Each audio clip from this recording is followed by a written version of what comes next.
Good morning, everyone. I hope you all are fine and doing great things at your home. And I hope you will get definitely good marks in your exams. So, welcome back to the science class. Today, we will start our next chapter, and the chapter number is chapter number 12, reproduction in plants. So, in this particular chapter, there are different topics that we have to discuss. All those topics are written here. Firstly, we will discuss about the process of reproduction. Reproduction के बारे में हम discuss करेंगे. इसके बाद next हम modes of reproduction के बारे में डिस्कस करेंगे. कौन कौन से डिफरेंट मोड्स होते हैं. बेसिकली 2 मोड्स होते हैं इसके, सेक्सुअल एंड एसेक्सुअल रिप्रोडक्शन. इसके बाद एसेक्सुअल रिप्रोडक्शन को डिस्कस करके हम वेजिटेटिव प्रोपेगेशन को डिस्कस करेंगे, जो एसेक्सुअल रिप्रोडक्शन का ही एक पार्ट है. और उसके अंदर डिफरेंट जो टाइप्स आते हैं एसेक्सुअल रिप्रोडक्शन के या वेजिटेटिव प्रोपेगेशन के, वो है budding, fragmentation and then spore formation. इनको हम 1 बाय 1 डिस्कस करेंगे. इसके बाद जो नेक्स्ट टॉपिक होगा डिस्कशन का, वो होगा आपका सेक्सुअल रिप्रोडक्शन. इसके बाद इसके अंडर जो डिफरेंट टॉपिक्स आएंगे वो आएंगे pollination, after that fertilization. Fertilization को डिस्कस करने के बाद हम डिस्कस करेंगे formation of fruits and seeds. कैसे आपके जो फ्रूट्स हैं वो फॉर्म होते हैं और उनसे हमें किस तरह से सीड्स मिलते हैं, उसके बारे में डिस्कस किया जाएगा. और लास्ट में हम डिस्कस करेंगे सीड डिस्पर्सल के बारे में. सीड्स जो हैं वो एक जगह से दूसरी जगह पर किस तरह से मूव करते हैं और वो सीड्स किस तरह से दूसरे प्लांट्स को उगने में हेल्प करते हैं, उसके बारे में डिस्कस करेंगे. So now let's start the first topic of discussion. The first topic of discussion is the process of reproduction. Reproduction के प्रोसेस को आप लोग पहले भी पढ़ चुके हो. इन 6th class you have discussed this particular process in the chapter number 9th, living organisms and their habitat. Chapter 9 में आप लोग इसे पढ़ चुके हो, बट वहां पर आपने पढ़ा था रिप्रोडक्शन इन एनिमल्स. हमने लिविंग बींग्स की कुछ कॉमन कैरेक्टरिस्टिक्स को पढ़ा था वहां, उनमें से रिप्रोडक्शन भी एक थी. तो रिप्रोडक्शन इन एनिमल्स हमने वहां पर डिस्कस किया था. So in this particular chapter we will discuss about reproduction in plants. Reproduction का प्रोसेस प्लांट्स में किस तरह से होता है उसके बारे में हम डिस्कस करेंगे. So if you will see the definition of the process of reproduction, what does it means? क्या मतलब होता है रिप्रोडक्शन का? The process by which new individuals are produced from the parents. That particular process is known as reproduction. जब भी नए individuals जो हैं वो प्रोड्यूस होते हैं अपने पेरेंट्स से, ये जो प्रोसेस है ये कहलाता है रिप्रोडक्शन. तो अब बात करते हैं modes of reproduction in plants की. प्लांट्स में रिप्रोडक्शन का प्रोसेस किस तरह से होता है.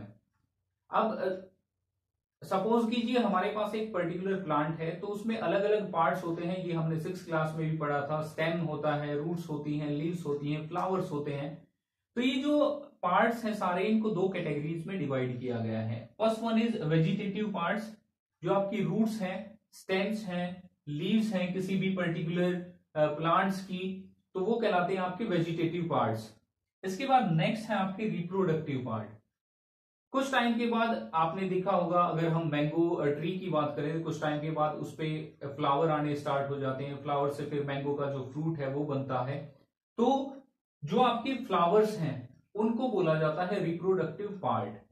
हमने फ्लावर्स का जो कंप्लीट फिगर था वो भी डिस्कस किया था. स्टेमन, पिस्टिल के बारे में हमने सब कुछ डिस्कस किया था 6th क्लास में भी.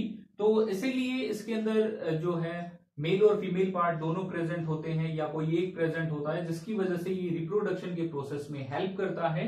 और जो फ्लावर्स हैं उनको रिप्रोडक्टिव पार्ट जो है वो बोला जाता है. तो on the after the flowering you will definitely get the fruit. Flowering के बाद जो है आपको फ्रूट मिलता है. जैसे मैंगो ट्री की हमने बात की, पहले फ्लावर आएगा फिर मैंगो का फ्रूट बनेगा. उस फ्रूट को जब आप यूज करते हो तो उसके अंदर से सीड्स निकलते हैं. ठीक है, उसी तरह से जैसे आप दूसरे फ्रूट्स खाते हो, जैसे ब्लैकबेरीज आप खाते हो, जामुन खाते हो, तो उसके अंदर से सीड निकलता है.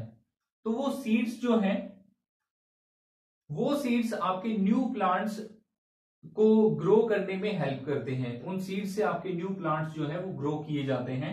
सो on the basis of that particular thing the modes of reproduction are divided into two categories. जो मोड्स ऑफ रिप्रोडक्शन होते हैं वो दो तरह के होते हैं प्लांट्स में, एक होता है सेक्सुअल, एक होता है एसेक्सुअल। जब आप सीड्स की हेल्प से नए प्लांट को ग्रो करते हो, in that case the mode of reproduction is known as sexual reproduction. अगर आप विदाउट सीड्स नए प्लांट को ग्रो करते हो तो वो कहलाता है asexual reproduction. But how it is possible to grow a particular plant without the help of seeds? तो इसके लिए एक सिंपल सा एग्जांपल है। आपने खेतों में गन्ने को देखा होगा या आपने रोज को देखा होगा। क्या रोज का कोई सीड होता है? क्या शुगर केन का कोई सीड होता है? नहीं होता। तो उनको कैसे ग्रो किया जाता है? तो उससे रिलेटेड है आपका वेजिटेटिव रिप्रोडक्शन। वेजिटेटिव रिप्रोडक्शन जो है ये आपकी एसेक्सुअल रिप्रोडक्शन का ही एक पार्ट है। इसमें जो डिफरेंट प्लांट्स हैं उनको ग्रो किया जाता है वेजिटेटिव पार्ट से। रूट्स, लीव्स, स्टेम्स, इनसे आपके नए प्लांट्स जो है वो ग्रो अप किए जाते हैं। और इसीलिए जो मेथड है एसेक्सुअल रिप्रोडक्शन का ये कहलाता है आपका वेजिटेटिव प्रोपेगेशन। तो वेजिटेटिव प्रोपेगेशन से रिलेटेड जो फर्स्ट एक्टिविटी है वो एक्टिविटी है आपकी 12.1। इसमें आपको क्या करना है, इस एक्टिविटी में आपको क्या करना है, एक सिंपल सी एक्टिविटी है ये। इसमें आपको रोज की एक कटिंग लेनी है। कटिंग इस तरह से होती है, इसका ये जो पार्ट है जहां से लीव्स आपकी निकलती है वो नोड कहलाता है। ये जो है ये बड्स कहलाते हैं। यहां पर जो लीव्स के अंदर भी आपको एक छोटी सी कई बार लीव जो है वो देखने को मिलती है, वो भी आपकी बड कहलाती है। उसको वेजिटेटिव बड बोलते हैं क्योंकि वो एक्सिल के अंदर प्रेजेंट होती है। तो ये जो आपके बर्ड्स होते हैं इनसे आपके ये जो कटिंग्स होती हैं इनसे आपके न्यू प्लांट को ग्रो अप किया जा सकता है। तो ये जो मेथड है ग्रो अप करने का ये कहलाता है वेजिटेटिव प्रोपेगेशन। तो इस एक्टिविटी में आपको क्या करना है, कटिंग लेनी है रोज की, उसको एक पॉट के अंदर लगा देना है, डेली उसको वाटर देना है। And after that you have to check after how many days you will get the leaf from that cutting. उस कटिंग से आपको लीफ कब मिलती है, आपको ये चेकआउट करना है। क्या लीफ क्या नया प्लांट आपका ग्रो होता है या नहीं होता। अगर नहीं होता है in that case you have to just take the help of a gardener. आपको किसी गार्डनर की हेल्प लेनी चाहिए। You will definitely succeed in that process. आप उस प्रोसेस में डेफिनेटली सक्सेस गेट करोगे, आपको कटिंग से नया प्लांट डेफिनेटली देखने को मिलेगा। इसके बाद एक और सिंपल सी एक्टिविटी है, एक्टिविटी 12.2।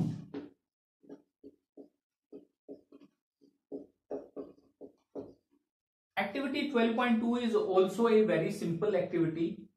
इस एक्टिविटी में हमें क्या करना है, हमें एक पोटैटो लेना है। ये हमने एक पोटैटो ले लिया। इस पोटैटो के ऊपर अगर आप इसको कुछ टाइम के लिए छोड़ देते हो तो आपको यहां छोटी छोटी इस पोटैटो के ऊपर ग्रोथ जो है वो देखने को मिलेगी।